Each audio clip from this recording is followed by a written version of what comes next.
The sun sank low across the desert sky, a dying ball of fire slipping behind red canyons and jagged mesas.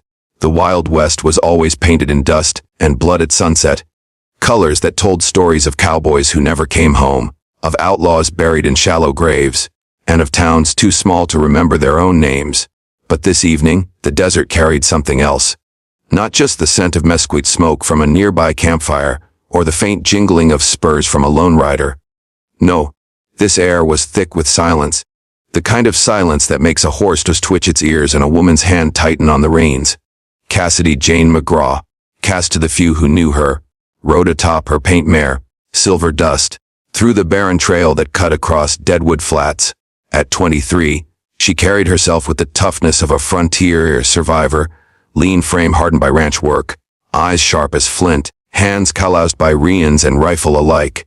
She wore her father's old duster, patched at the shoulders, and a hat pulled low to shade her face. Cass wasn't the kind to scare easy.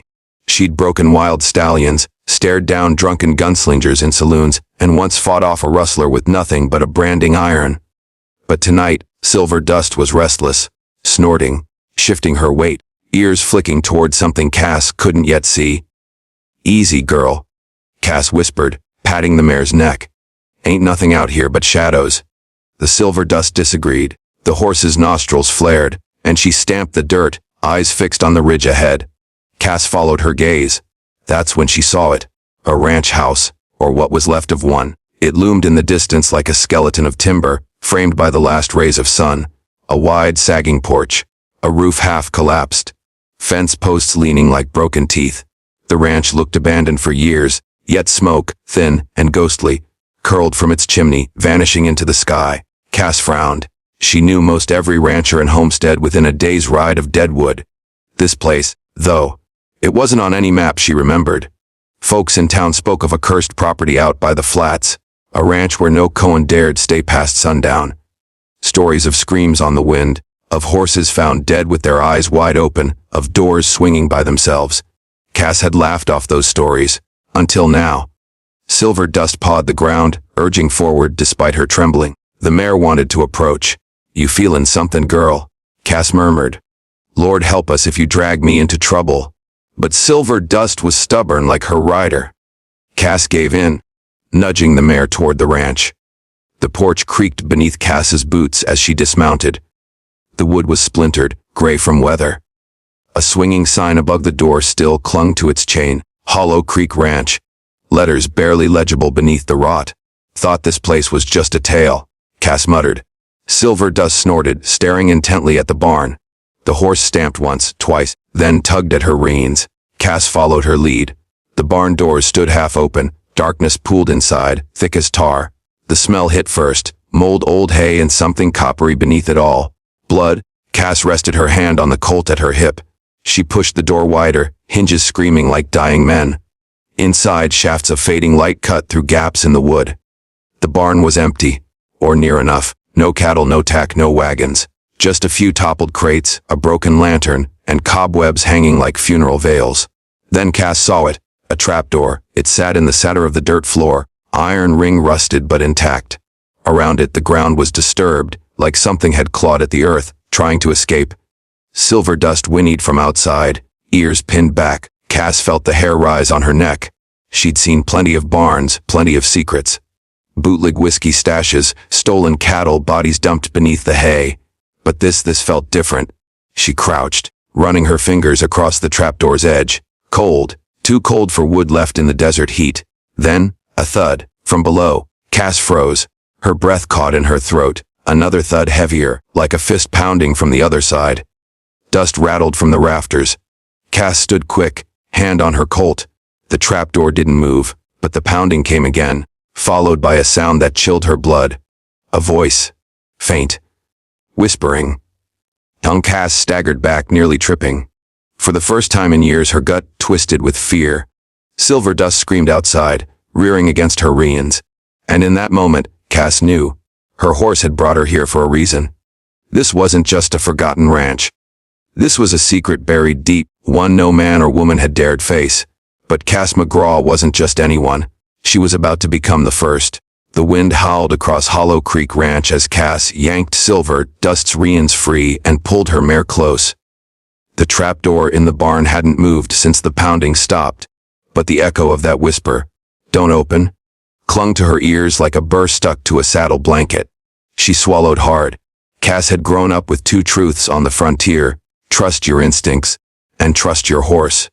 Her gut told her to ride away fast and never look back. But Silver Dust wasn't pacing to leave. She was staring at that barn like she meant to drag Cass right back inside. Cass cursed under her breath. "Why's it always you leadin' me to trouble, girl?"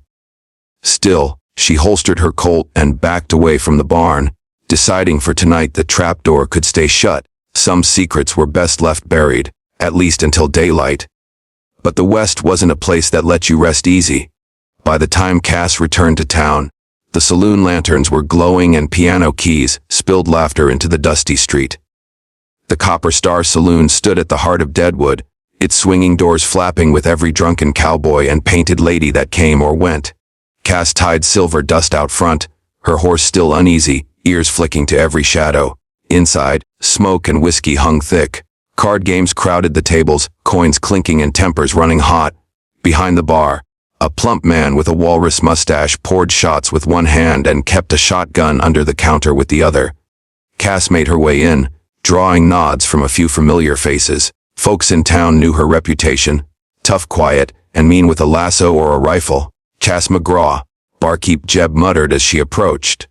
"Ain't seen you in near 2 weeks. What's the trouble?" Cass leaned on the bar. "What you know about Hollow Creek Ranch?" The saloon grew quieter, like her words had drawn the heat right out of the room. Cards paused mid-shuffle. A woman at the piano froze her fingers on the keys. Jeb's mustache twitched. He set down the bottle, voice lowering. "Best you leave that place be. I asked what you know." Jeb wiped his hands on a rag, buying time. "Belonged to the Holloway family. Rich cattlefolk long time back. Place went sour after their boy, Ollie, went missing. Then the drought hit. Cows died, ranch hands quit. Next thing folks whispered it was cursed. No one set foot there in near 15 years. Cass frowned. Then why's there's smoke risin' from the chimney?" That earned her a chorus of nervous mutters. Someone spat in the corner, making the sign of the cross. "Smoke." Jeb's eyes narrowed. "Cass, ain't nobody livin' out there." "Maybe there is now." Before Jeb could answer, the saloon doors banged open. Sheriff Caleb Boone stepped inside, spurs jingling, dust clinging to his long coat. Boone was a hard man, square jaw, steady hand, and eyes like steel traps. Folks said he once shot a man clean through the heart in the middle of a thunderstorm without blinkin'. "McGraw," Boone said, spotting her at the bar. "Heard you been snoopin' round Hollow Creek." Cass squared her shoulders. "Just ridin' where my horse led me." Boone's gaze hardened. "Stay away. That ranch don't bring nothin' but death." Cass opened her mouth to argue, but Boone cut her off. "One cowhand went out there last spring. Found him a week later, eyes open, body stiff as if he froze standin'. Doctor said his heart stopped clean. No reason. Nothin' touched him. Just fear." The sheriff tipped his hat, scanning the room. "I won't warn again. Keep clear." He strode out, spurs jangling, leaving silence thick as gunpowder behind him. Cass didn't move, her fists clenched on the bar. Silver Dust hadn't dragged her there for nothing. Something waited at Hollow Creek, something folks were too afraid to face. And Cass McGraw never ran from fear. The next day, Cass rose early and saddled Silver Dust. She carried extra cartridges, a lantern, and a length of rope. If there was truth buried under that ranch, she'd dig it out herself. By mid-morning, Hollow Creek stood before her again. The chimney was cold now, no smoke. The barn sat silent, trapdoor still shut. Cass dismounted, tied Silver Dust to a post, and knelt by the trapdoor. She pressed her ear close. Nothing. Just the creak of the ranch house in the wind. She gripped the iron ring. It burned cold against her palm. With a grunt, she heaved. The trapdoor groaned open, sending dust billowing. Stale air rushed up, thick with damp earth and rust. A wooden ladder disappeared into blackness. Cass lit her lantern, its glow flickering across the opening. She muttered, "Reckon I'll regret this," and climbed down. The cellar beneath was bigger than she expected. Stone walls rough, hewn, lined with shelves that sagged under jars of preserves long rotted. Cobwebs dangled from beams. At the far end stood a heavy door of iron, padlocked shut. Strange symbols were carved into the wood around it, spirals, crosses, markings she didn't recognize. Cass's lantern cast shadows that seemed to move. She felt watched, though no eyes gleamed from the dark. Then, footsteps, above. She froze, lantern trembling in her hand. Someone else was in the barn. Cass snuffed the lantern and pressed herself against the wall, ears straining. Heavy boots crossed the floor above, boards groaning. The trapdoor creaked, then slammed shut. Darkness swallowed her whole. Cass's heart hammered. She reached for her Colt, but kept silent. Whoever closed her in had either followed her here, or was already waiting. And in that pitch black, something scraped against the iron door, slow, metallic, then, faintly, the same whisper she'd heard before. "Don't open." Cass gritted her teeth. "Hell with that," she muttered, lantern sparking back to life. She strode forward, aimed her Colt at the lock and fired. The gunshot thundered in the cellar. The lock shattered. The iron door creaked open, revealing nothing but deeper black. Cold air rushed out, chilling her to the bone. And from that darkness came a sound no outlaw's bullet could stop. A child's laugh. High, hollow, echoing. Silver dust screamed above, hooves pounding, trying to break free. Cass raised her lantern, stepping into the dark. She had just opened the secret no one dared face.